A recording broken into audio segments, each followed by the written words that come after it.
Coming up on this edition of Cogeco News, the latest from downtown North Bay, a shutdown at the post office, plenty of reaction regarding COVID-19, and Barclay Goodrow checks in on Throwback, Friday.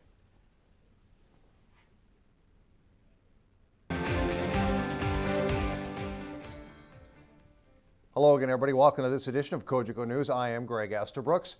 A North Bay postal worker has tested presumptive positive for the coronavirus. Our Clark Heipel is standing by the post office on Worthington with this important update. Yes, Greg, the National Communications Branch of Canada Post did issue a statement on this Friday confirming that an employee of the North Bay Canada Post office has tested presumptive positive for COVID-19. As a precaution, this branch has closed on Friday, set to reopen on Monday. No mail sorting, no mail delivery on this Friday. And through that issued statement, Canada Post says that employees were notified to stay home and await further direction. A deep cleaning and thorough sanitation of the facility is underway. They say they are putting the safety of our people and the community first and will continue to work closely with the local health unit. Now, the working capacity of the employee in question was not specified by Canada Post, nor was the possible risk of transmission of the coronavirus to fellow employees or the community. I contacted the local health unit for a statement concerning this. Dr. Cogeco said, quote, "It may be possible that a person can get COVID-19 by touching a surface or object that has the virus on it and then touching their own mouth, nose, or possibly their eyes, but this is not thought to be the main way the virus spreads." He went on to say you can protect yourself and others by washing your hands frequently, using alcohol-based hand sanitizers, not touching your face, eyes, or mouth, coughing, sneezing into your sleeve, and clean frequently touched surfaces with regular household cleaners. Reporting from 101 Worthington Street East, I'm Clark Heipel for Cogeco News. Back to Greg at the news desk. Thank you, Clark. MPP Vic Fideli spoke to local medical officer of health, Dr. Jim Chirico, to talk about what's going on in his riding and, of course, what's going on in the province. Fideli joins us by Skype on this Friday as well. They talk about the deficit that's now going to exist, and I know in a time of a health crisis, talking about deficits may not be, top of mind, but your government now is in a situation that it adamantly fought against for years, and yet you may have to do more bailouts. How do you kind of balance those two? Well, the Premier said this is why we have been working to balance our budget to make sure that we have the money for emergencies. And so he has said that we will spare no expense. This is not one of these areas where you make those kind of financial decisions. This is all hands on deck. We will spare no expense to make sure that families are safe and are taken care of. You said that you've spoken to people who are operating senior care homes and homes where older folks are residing, because that is a high-risk area. What kind of discussions have you had with them? Well, what we've made sure they know is that the government just put another $3.3 billion into healthcare, making sure that we have all of the personal protection equipment, that we have more hospital beds, that we have all of the money that they need to make sure that they can operate in a safe manner. And so that was part of the $17 billion that was opened up 2 days ago. I want to ask about specific care equipment at hospitals. There's a lot of fear that hospitals didn't have the necessary required, say, amount of masks. There's also talk about ventilators being distributed. That is something that the government really has to look into immediately, correct? We're asking businesses to convert their facilities to make ventilators, to make sanitizers, to make the N95 masks. And we've really seen a huge, tremendous spirit of Ontario. Vic, how long can this go on in regards to having the virtual shutdown of this province and really many countries before there's a total economic collapse? Well, it's changing every day. This is unprecedented in our modern times. So we just are concerned most with the health and well-being of our families. That's what's front and center here. That has to be our focus.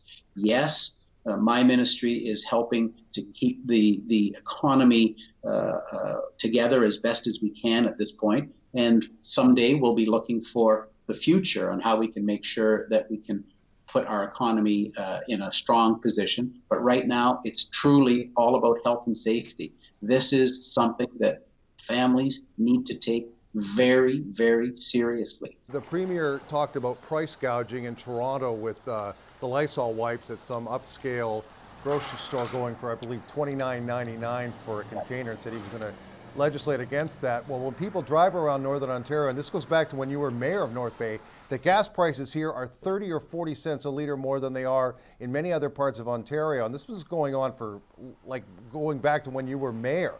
So how can, maybe if Doug Ford came to Northern Ontario and saw our gas prices, maybe he might wonder the same thing. Fair?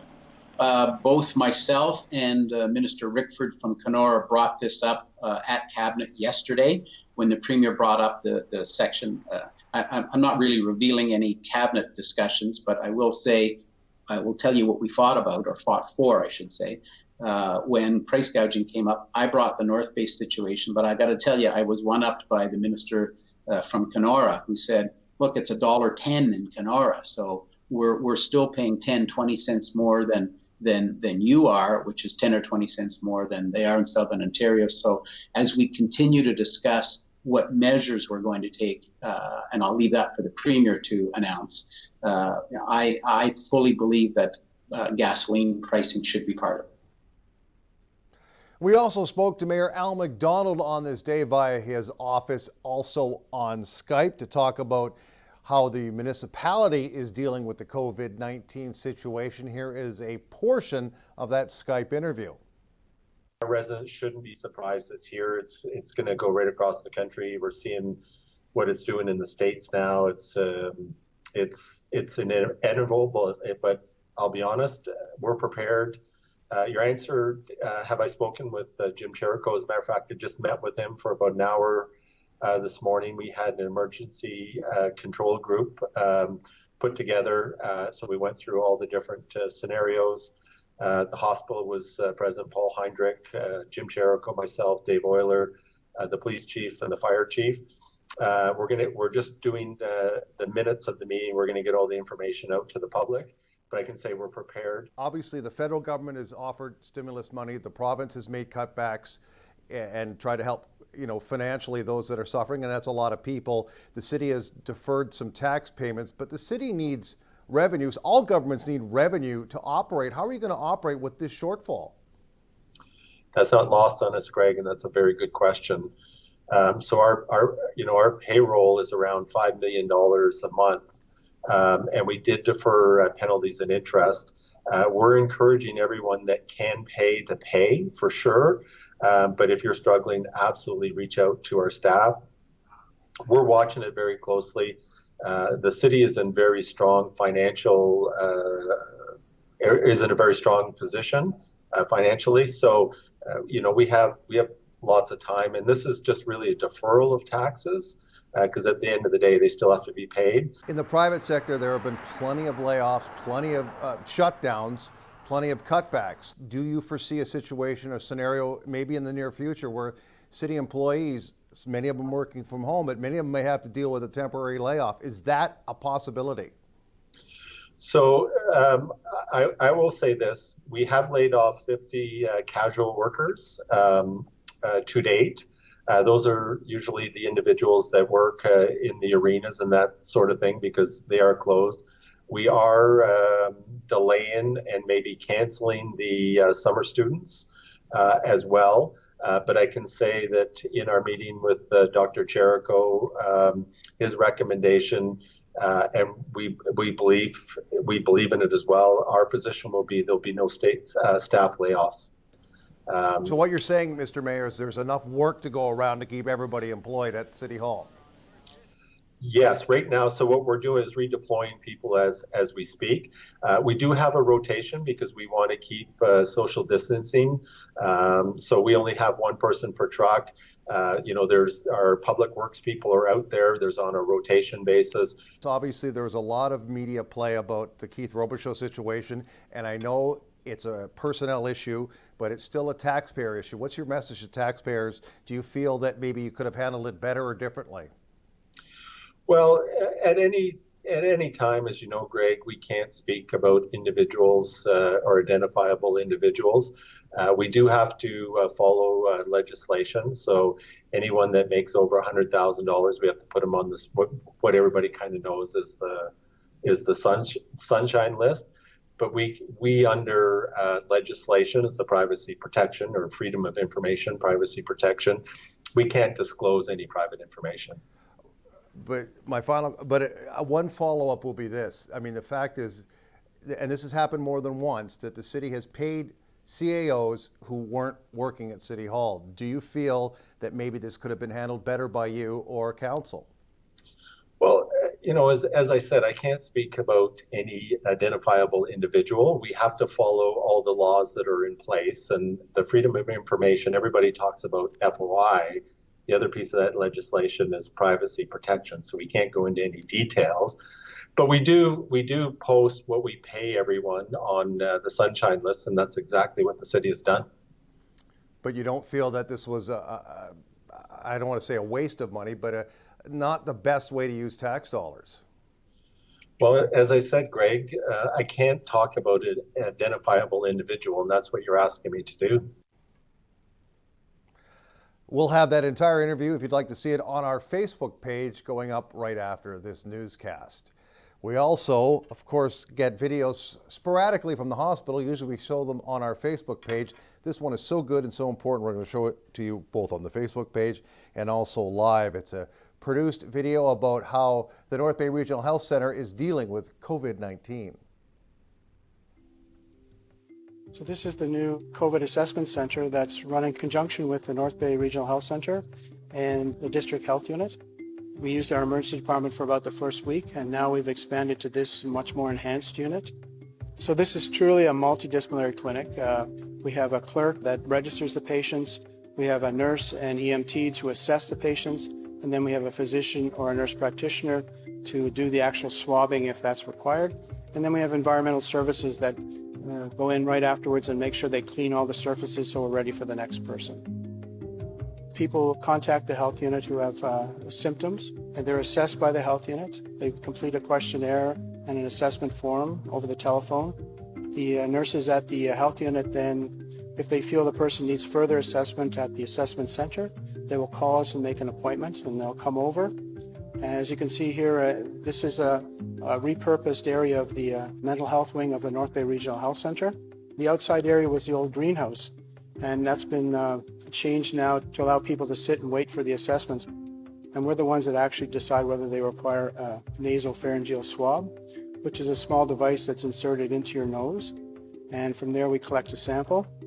In addition to the actual swabbing, they get an extensive education on how to self-isolate. We have about a 5-page pamphlet we give them dealing with all the things for self-isolation. So by coming to the clinic, you not only get assessed, you may get swabbed, but you also get extensive education in terms of self-isolation and social distancing protocols. Social isolation is probably the number one thing. That's our best way of diminishing the extent of this disease at this time. I want to thank the North Bay Regional Health Center for allowing us to use that video on the newscast. That is definitely news you can use, and hopefully they keep that coming. Break time has arrived here in Cogeco News. Much more after this.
Welcome back, everybody. Of course, one of the hardest hit areas because of the coronavirus and its impact, of course, the hospitality industry. And for well over a decade, Terry's Place has been a West Ferris staple for diners. Due to the virus, of course, it has been shut down, but only temporarily.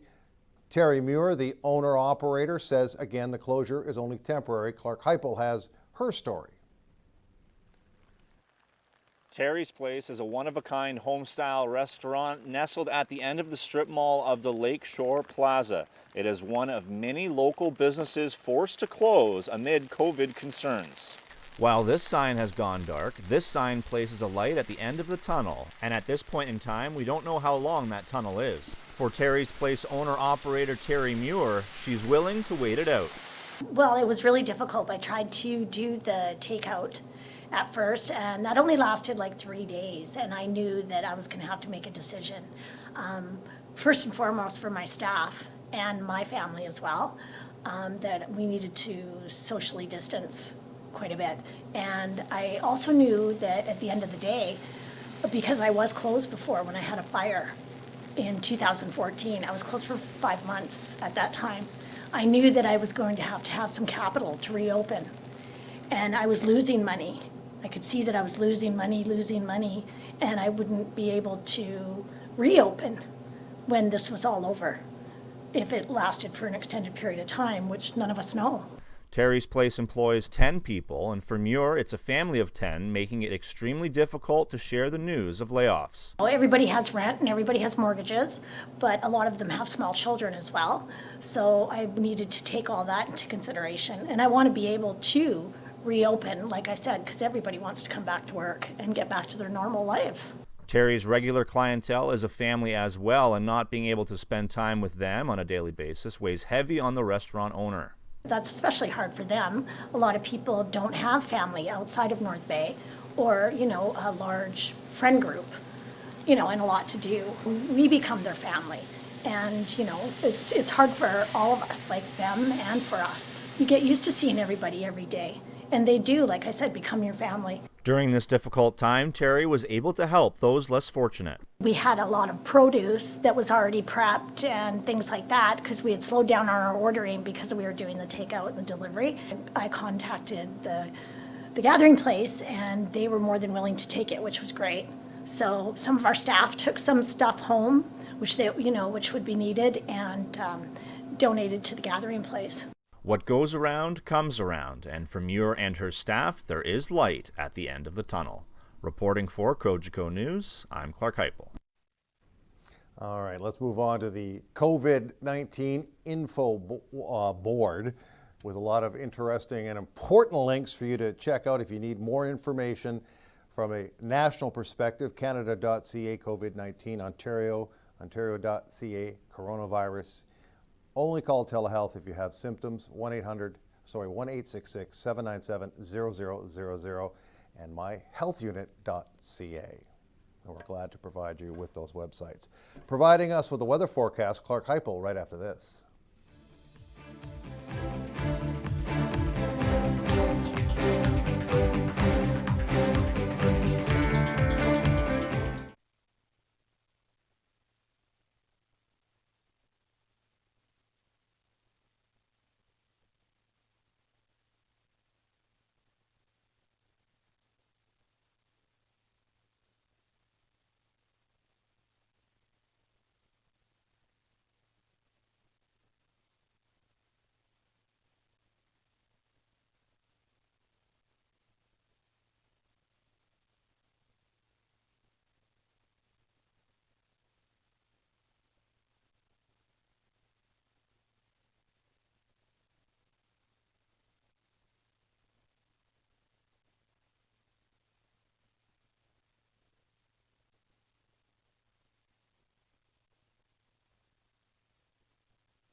Weather is brought to you by Canadore College.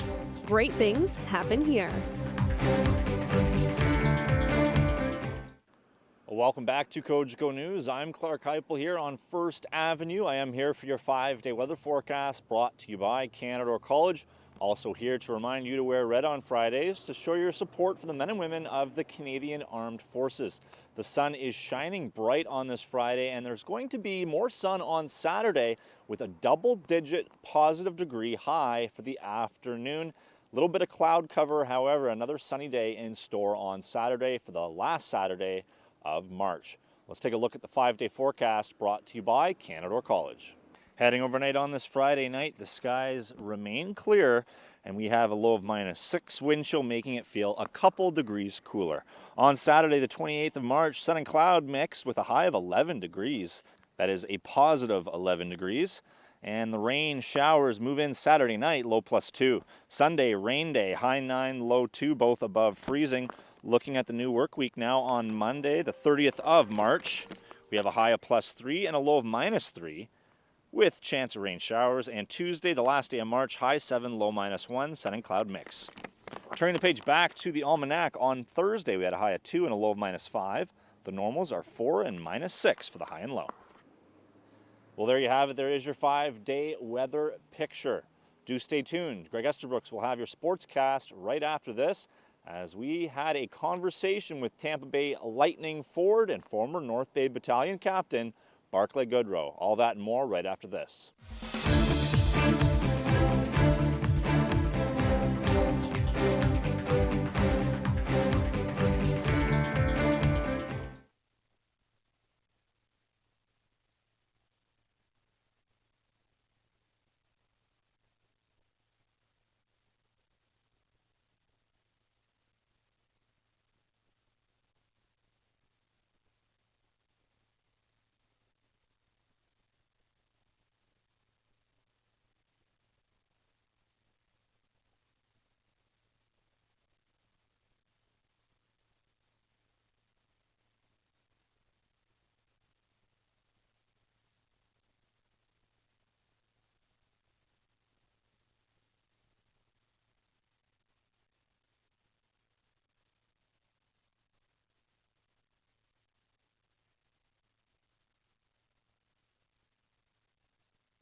Sports is brought to you by Tag Construction for all your construction needs. Welcome back, everybody. Only 1 year played in North Bay for Barclay Goodrow, but it was a beauty as he led the battalion to the OHL finals. In the NHL now, traded from San Jose to Tampa. Thought he was going to have a shot at winning a Stanley Cup, but the former captain has to wait, of course, because of the coronavirus, putting a pause, as the NHL says, on its season. So those championship dreams for now have been put on hold. Goodrow joined Clark Heupel over Skype on Friday. And now we'll just touch on the current situation with the coronavirus that has cut the season short at this point. What's kind of your mindset heading into the spring and hopefully get the season back underway, if not the playoffs underway? It's tough, obviously. It's what's being done now is what's best for pretty much the whole world's health and safety. So I think we need to just hockey's kind of a secondary thing at this point. It's just making sure everyone's healthy, everyone's staying safe, and hopefully we can find a way to beat this virus soon. And in the meantime, we're just waiting. We're just like everyone else in the world. We're staying quarantined, just finding a way to kill time, and as soon as we know, what's going to happen with either the rest of this season or playoffs or, heading into next year, then we'll start preparing for that. But in the meantime, it's kind of just, staying safe and making sure everyone's okay. And how are you able to pass the time? Are you able to get any ice time by yourself at a rink? No, I haven't skated since I think we played in Toronto probably about 4 weeks ago. That's last time I was on the ice. Just doing workouts, kind of just trying to stay in shape. And actually, my girlfriend and I fostered 2 dogs from the Humane Society here in Tampa about a week ago. So that's keeping us pretty busy. They're little 6-week-old puppies who are just buzzing around the house. So That'll keep you busy for sure. Yeah, it's taking a few hours of sleep away, but it's added a lot of joy. Barkley looks extremely relaxed, doesn't he? That is it for news, weather, and sports for this Friday. We'll be back with more Cogeco news on Monday, and of course, we'll update things on our various social media outlets if needed. Enjoy a safe, happy weekend.